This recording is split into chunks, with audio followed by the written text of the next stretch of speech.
English నేర్చుకోవడం అనర్గళంగా మాట్లాడడం మీ కల? వెంటనే కాల్ చేసి క్లాసెస్‌కి రిజిస్టర్ అవ్వండి. హాయ్ హలో నమస్తే welcome back to Suman TV. ప్రస్తుతం మనతో పాటు ఉన్నారు 100x వాసు గారు, modern mind motivator, modern mind manifestation coach. మరి వాసు గారితో మాట్లాడదామా? నమస్తే వాసు గారు. నమస్తే నవీన్ గారు. వాసు గారు, ఇప్పుడు కర్మ సిద్ధాంతం అంటారు, ఇంకొకటి సంకల్ప సిద్ధి అంటారు. కొంతమంది ఏంటంటే చాలా కష్టపడినా వాళ్ళకి సరిగ్గా బెనిఫిట్స్ అనేవి రావు, ఫినాన్షియల్గా కూడా చాలా లోగా ఉంటారు, బలంగా ఉండలేరు. అంటే నా కర్మ ఇంతేరా, నేను ఇందులో సక్సెస్ అవ్వలేకపోతున్నాను అనే ఒక ఫీలింగ్ బాగా ఉంటుంది. అంటే అక్కడ కర్మ సిద్ధాంతాన్ని నమ్ముకోవాలంటారా? మరి సంకల్ప సిద్ధి అని ఇంకోటి ఉంటుంది కదా, దాన్ని కూడా బలంగా నమ్మే వాళ్ళు కూడా చాలా మంది ఉన్నారు. ఒక్కసారి మనం వర్సెస్ చూసుకుంటే కర్మ సిద్ధాంతం వర్సెస్ సంకల్ప సిద్ధి అంటే మీరేం చెప్తారు? అంటే బేసిక్గా చెప్పాలంటే అంటే సంకల్ప సిద్ధి కంటే సంకల్ప శక్తి అంటే బాగుంటుంది. అంటే ఇది బేసిక్గా చెప్పాలంటే కర్మ సిద్ధాంతమే సంకల్ప శక్తి. చాలామంది ఏం చేస్తారంటే కొంతమంది నా జీవితం ఇంతే, నా తలరా తింటే, నాకేమొచ్చి ఫ్లైట్ ఎక్కితే పడదు, లేదంటే నేను 10th క్లాస్ కూడా పాస్ అవ్వలేను, నా జీవితం ఇంతే, లేదంటే నాకు ఎప్పుడు చలికాలం వస్తే ఇది వస్తూ ఉంటుంది, నాకు ఎప్పుడు ఇలాంటి హస్బెండే దొరుకుతాడు, నాకు ఎప్పుడు ఇలాంటి నేను ఏది పట్టుకుంటే అదే మట్టి అయిపోతుంటుంది, కొంతమందికి అయితే ఏది పట్టుకుంటే అదే బంగారం అయిపోతుంటుంది, నా జీవితంలో దేవుడు నాకు అందరు తలరాత రాశాడు కానీ నా తలరాత రాయడు మర్చిపోయాడు, నా కర్మ ఇంత అని ఏడుస్తూ ఉంటారు. నిజంగా భగవంతుడికి పక్షవాతం ఏమీ లేదండి. భగవంతుడి దృష్టిలో అందరూ ఒక్కటే. అయితే ఇక్కడ కర్మ సిద్ధాంతంలో 3 రకాలు ఉంటాయండి. ఒకటి సంచిత కర్మలు, అంటే గత జన్మలో నువ్వు ఏదైతే చేసుకొచ్చావో అవి సంచిలో వేసుకొని తీసుకొస్తావు, దాన్ని సంచిత కర్మలు అంటారు. అదే ప్రారంధాలుగా మారితే దీన్ని ప్రారంధ కర్మలు అని కూడా అంటారు. అంటే ప్రారంధంతో పుడతావు అనమాట. అవి సంచిలో వేసుకొచ్చి అవి ప్రారంధ కర్మలుగా మారుతాయి. ఒకటి సంచిత కర్మలు, గతంలో ఏదైతే తీసుకొచ్చో అవి తీసుకొస్తావు, అవి ప్రారంధ కర్మలుగా మారితే. 3 ఆగామి కర్మలు, అంటే నీ జీవితం నీ చేతుల్లో ఉన్నదనమాట. నువ్వు ఏదైతే చెయ్యాలో, అంటే ఫర్ ఎగ్జాంపుల్ అండి, ఇప్పుడు 2 పొట్టేళ్ళు ఉన్నాయి, 2 పొట్టేళ్ళు ఢీ కొడుతున్నాయి. మనం చూస్తుంటాం దసరాకి అన్నిటికీ ఫెస్టివల్స్కి చేస్తుంటారు. అందులో ఏ పొట్టేలు ఎక్కువ గెలుస్తుంది? యూనివర్సల్ ఆన్సర్ ఇది. చెప్పండి, ఏ పొట్టేలు ఎక్కువ గెలుస్తుంది అంటే దేనికి ఎక్కువ బలం ఉంటే అది గెలుస్తుంది. అలాగే నీకు గత జన్మలో ఏదో పాపం ఏదో చేసావు, అందరూ అంటుంటారు గత జన్మలో చేస్తే నాకు గుర్తులేదు కదా, నేను ఈ జన్మలో ఎందుకు అనుభవించాలి, ఈ జన్మలో చేసేది నాకు ఇవ్వు, నాకు తెలుస్తుంది కదా. అయితే ఈ జన్మలో నీకు ఛాన్స్ ఉంది. దీన్నే పురుష ప్రయత్నం అంటారు. ఏమంటారండి? పురుష ప్రయత్నం. అంటే నీ కర్మను నువ్వే మార్చుకోవచ్చు అనమాట. అంటే 2 పొట్టేళ్ళు ఉంటే అందులో వీక్ ఉన్న పొట్టేలు కర్మ ఎక్కువ ఉంది, నీది ఒక 100లో ఉంది అనుకుందాం, ఒక 100 ఎనర్జీలో ఉంది పాత బ్యాడ్ కర్మ. గత జన్మలో నువ్వు ఏదో తప్పులు చేసో ఆ కర్మతో నువ్వు అనుభవిస్తున్నావు, అది బ్యాడ్ కర్మ, హెల్త్ ప్రాబ్లమ్స్ కానీ చేదినా. ఇప్పుడు నీ చేతిలో ఉందిగా, దానికి ఆపోజిట్ ఏంటి? ఆగామి కర్మ చెయ్యాలి. అంటే దాన్ని డామినేట్ చేసి దానికి ఒక 10 రెట్లు ఎక్స్ట్రా చేసావు అనుకోండి, హై ఎనర్జీ, అప్పుడు నువ్వు గెలిచేస్తావు కదా. ఈ ఎనర్జీ తక్కువ ఉంటుంది, ఈ ఎనర్జీ ఎక్కువ ఉంటుంది. ఇక్కడ టెక్నిక్ ఉందండి, హైయెస్ట్ ఎనర్జీ ఆల్వేస్ విన్స్.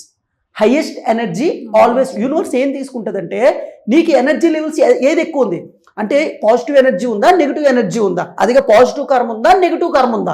ఇప్పుడు నెగిటివ్ కర్మ ఎక్కువైనప్పుడు నువ్వేం చేయాలి? ఈ కర్మను తగ్గించుకోవాలంటే ఆగామి కర్మలు ఎక్కువ చేయాలి. ఈ పొట్టేలు బలం తగ్గించాలి, ఈ పొట్టేలు బలం పెంచాలి. ఈ కర్మను తగ్గించాలంటే ఏంటి? జ్ఞానగ్ని దగ్ధ కర్మ అన్నారు. అంటే జ్ఞానాన్ని పెంచుకుంటే కర్మ అనేది తగ్గిపోద్ది. మరి ఆ జ్ఞానం ఎలా పెంచుకోవాలి? పుస్తకాలు చదవచ్చు, ఇలాంటి పాడ్కాస్ట్లు వినొచ్చు, నువ్వు చేసేది నువ్వు ఫీల్ అవుతూ అనుభవించవచ్చు, అనుభవంలో తీసుకోవచ్చు. సో ఆ జ్ఞానాగ్ని దగ్ధ కర్మ, జ్ఞానం ఎప్పుడైతే అయితే మెడిటేషన్ కూడా చేయొచ్చు. అయితే ఇలాంటి యూనివర్స్ మెడిటేషన్ ఏదైనా చేస్తే జ్ఞానం రావడం వల్ల ఏంటి? నీ మనసు అలజడి తగ్గుతుంది, పాజిటివ్ ఎనర్జీ పెరుగుతుంది. అలాగే రెండోది ఏంటి? పురుష ప్రయత్నం ద్వారా కర్మను జయించవచ్చు. అంటే నువ్వు ఎంత వరస్ట్ సిచ్యువేషన్లో ఉన్నా, it's not over until you win. నువ్వు ఎంత వరస్ట్, ఎంత అప్పుల పాలు అయిపోయినా, ఎంత కిందకి వెళ్ళిపోయినా, మళ్ళీ నీ మైండ్ నీ ప్రోగ్రామింగ్ చేసుకొని నువ్వు మళ్ళీ ఒక 100 టైమ్స్ 10 టైమ్స్ నువ్వు గట్టిగా ప్రయత్నించినట్టయితే మళ్ళీ యూనివర్స్ అనేది నీకు రెస్పాండ్ అవుతుంది అనమాట. మళ్ళీ నీకు ప్రయత్నం అనేది ఇవ్వడానికి జరుగుతుంది. అందుకంటారు పురుష ప్రయత్నం అని. సో నీ లైఫ్ ఎప్పుడైతే నువ్వు అయిపోయిందని అనుకుంటావో, నా కర్మని ఇది ఎప్పుడు అనుకుంటావో, దానికి 100 times it's time to starts now. అప్పుడు నువ్వు బౌన్స్ బ్యాక్ అవ్వాలి. బౌన్స్ బ్యాక్ అవ్వాలంటే ఏంటి? నువ్వు ఏదైతే అంటే ఇక్కడ ఏం లేదండి, నీలో కొన్ని తీసేయాలన్నమాట. ఇప్పుడు మెడిటేషన్ చేస్తే ఏమొస్తుంది అని కాదు, ముందు ఉన్నవి పోతాయి. అంటే ఏంటి? నీలో ఉన్న చెత్త పోతుంది, అంటే నీ డీకల్టర్ అవుతుంది అనమాట. అంటే ఒక ప్యూర్ అయిపోతావు నువ్వు. ప్యూర్ అవడం వల్ల ఇప్పుడు ఫర్ ఎగ్జాంపుల్ ఒక విగ్రహం తీసుకోండి, ఒక రాయిని తీసుకొని చెక్కుతారు కదా, చెక్కితే అది విగ్రహంగా మారుతుంది. అలాగే మెడిటేషన్ చేయడం వల్ల జ్ఞానాగ్ని దగ్ధ కర్మ, నీలో జ్ఞానం పెరిగి నీలో మురికి ఎక్కడుందో తెలుస్తుంది. అప్పుడు నువ్వు అది కడుక్కొని కొత్త డెసిషన్ తీసుకోగలవు. జ్ఞానం పెరిగితే ఏమవుతుంది, ఎక్కడ ఏది చెయ్యాలి ఎక్కడ ఏది చేయకూడదు అనేది తెలుస్తుంది కదా. Yes. అప్పుడు మంచి కర్మలు చేస్తావు కదా. కర్మ అంటే ఏంటి, ఇక్కడ యాక్షన్. దీన్నే బటర్ఫ్లై ఎఫెక్ట్ థియరీ అంటారు, దీన్నే డొమైనస్ ఎఫెక్ట్ థియరీ అంటారు, దీన్నే కాంపౌండ్ ఎఫెక్ట్ థియరీ అంటారు, దీన్నే కైజన్ అంటారు, దీన్నే డొమైనస్ ఎఫెక్ట్ అని కూడా అంటారు. అంటే ఇక్కడ ఎఫెక్ట్ రావాలంటే ఇక్కడ కాజు జరగాలి, ఇక్కడ కాజు ఉంటేనే ఇక్కడ ఎఫెక్ట్ ఉంటుంది. కానీ ఇక్కడ చెత్త కర్మ ఉంది, ఈ చెత్త కర్మని మంచి కర్మగా చెయ్యాలి. ఇప్పుడు నీలో ఉన్న కర్మలన్నీ నాశనం అవ్వాలంటే నువ్వు సేవా కార్యక్రమాలు ఎక్కువ చేస్తూ ఉండాలి. అందుకే అంటుంటారు మనకి 10% అంటే గుడుల్లో ఇవ్వాలి, లేదంటే నువ్వు ఏ ప్రాబ్లంతో ఫీల్ అవుతుంటావో ఆ ప్రాబ్లం ఉన్న వాళ్ళకి నువ్వు ఎక్కువ హెల్ప్ చేయాలి. అరే నా దగ్గరే డబ్బు లేదు కదా అని అంటారు, నీ దగ్గర 100 రూపాయలు ఉంటే 10 రూపాయలు హెల్ప్ చేయి. అట్లీస్ట్ మీ ఇంట్లో బట్టలు ఉంటాయి కదా, బట్ నువ్వు వాడలేని వస్తువులు ఉంటాయిగా. ఇప్పుడు చాలా మంది అప్పుల్లో ఉంటారు, కానీ నీ ఇంట్లో బట్టలు ఉన్నా అదేంటి పాత బట్టలు ఇవ్వచ్చు అంటే ఇవ్వచ్చు, అది నీకు ఉపయోగపడలేదు, వేరే వాడికి ఉపయోగపడుతుందిగా. అది కూడా లేని వాళ్ళు ఉన్నారుగా.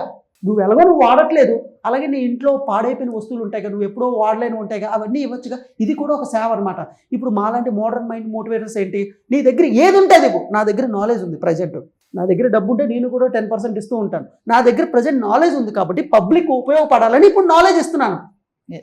నీ దగ్గర మిగిలిపోయిన పుస్తకాలు ఇవ్వచ్చు, నువ్వు కూడా మంచి మంచి కొటేషన్స్ నీ ఫ్యామిలీకి అందరికీ చెప్పచ్చు. నీ వల్ల లోక కళ్యాణం, నీ వల్ల సొసైటీకి హెల్ప్, నీ వల్ల సొసైటీకి యాడ్ ఆన్ జరుగుతుందంటే నీ కర్మ, బ్యాడ్ కర్మ అనేది తగ్గిపోద్ది, పుణ్యం పెరిగిపోద్ది అనమాట. అలాగే నువ్వు ఏదైతే పని చేస్తున్నావో అది మైండ్ఫుల్ స్టేట్లో చేయాలన్నమాట. అంటే ధ్యానం అంటే ఏంటంటే ఒక పనిని వేరే ఆలోచన లేకుండా చేస్తే అది ప్యూర్ కర్మగా మారుతుంది అనమాట. ఫర్ ఎగ్జాంపుల్ సినిమా చూసేటప్పుడు ఎంత మైండ్ఫుల్ స్టేట్లో చూస్తారు, ఏదైనా ఎంటర్టైన్మెంట్ ప్రోగ్రామ్ చూసేటప్పుడు, పని చేసేటప్పుడు వేరే వేరే ఆలోచనలు వస్తాయి, చదువుకునేటప్పుడు ఆలోచనలు వస్తాయి. ఒక ధారలాగా ఏదైతే ఒక పని మీద దృష్టి పెడతావో అది ఒక మంచి కర్మగా మారుతుంది అనమాట. నువ్వు చాలా హ్యాపీనెస్గా ఉంటావు. అటువంటి కర్మలు నువ్వు ఏది చేసినా సరే అది పబ్లిక్ ఉపయోగపడేటట్టు అయితే సరే, ఇందాక చెప్పాను కదా స్టార్టింగ్లో, ఈ పొట్టేలు గెలిచేస్తుంది అనమాట. సో జ్ఞానాగ్ని దగ్ధ కర్మ, అలాగే పురుష ప్రయత్నం ద్వారా నువ్వు ఏదైనా సాధించవచ్చు. నువ్వు ఎంత వరస్ట్ అప్పుల్లో ఉన్నా సరే నువ్వు బయటికి వచ్చేయవచ్చు.